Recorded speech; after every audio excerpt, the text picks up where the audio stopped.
I pulled into my parents' driveway carrying a simple grocery store fruit basket while my sister, Sabrina, arrived moments later in her newest BMW with the trunk overflowing in expensive gifts wrapped in glossy silver paper.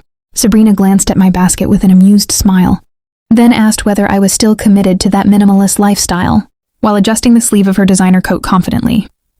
I ignored the comment and walked toward the house quietly while warm. Lights glowed behind the windows and the smell of turkey and sweet potato casserole drifted into the cold evening air. The moment I stepped inside the living room, several conversations paused awkwardly.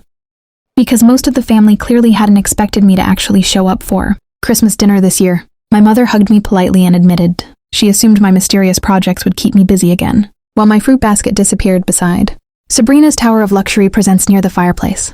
Uncle Gerald raised his bourbon glass with a smirk, then asked if I was still doing that internet thing while comparing my work to somebody selling crocheted owls online for spare cash. I calmly explained that I worked in e-commerce, but nobody seemed interested enough to continue the conversation because Sabrina had already unlocked her phone full of vacation photos and executive events.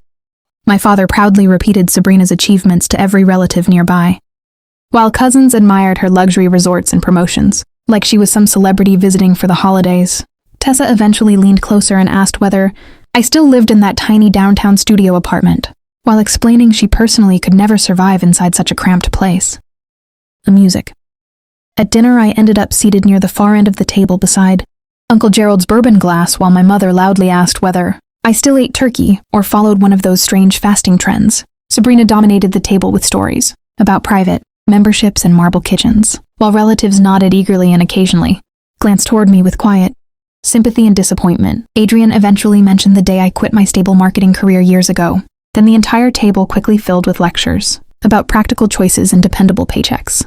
Music soccer, I continued eating quietly while their opinions rolled over me like cold rain, because arguing with people determined to misunderstand me had stopped feeling important long ago. After dessert, we moved into the living room with coffee and apple pie, while relatives kept offering advice about budgeting apps, certifications, and real careers with stable futures. Tessa suddenly asked what exactly I even sold online because nobody in the family had ever seen my website, while Sabrina laughed softly and suggested there probably wasn't much to see. At that exact moment, the television interrupted itself with dramatic music, announcing an exclusive feature on one of the decade's most shocking business success stories. Nobody paid attention at first because plates still clinked softly, and Sabrina continued talking until the anchor suddenly spoke my full name, clearly across the room. The television screen filled with footage of massive headquarters in Singapore and factories across several countries, while captions revealed Aurelia Collective had become a global luxury empire worth billions. Photos of me shaking hands with world leaders flashed across the screen while Uncle Gerald froze mid-drink and Adrian immediately grabbed his phone to search my name online. My father stared at the television with complete disbelief, music, and quietly asked whether the woman on the screen was really me, while Sabrina's confident expression completely disappeared. I calmly admitted everything was true and explained that reporters always asked about my work while my own family only ever asked why I still wasn't successful yet. A television producer arrived at the front door asking for a quick family interview to humanize the story, but I politely refused because some moments deserved privacy instead of publicity.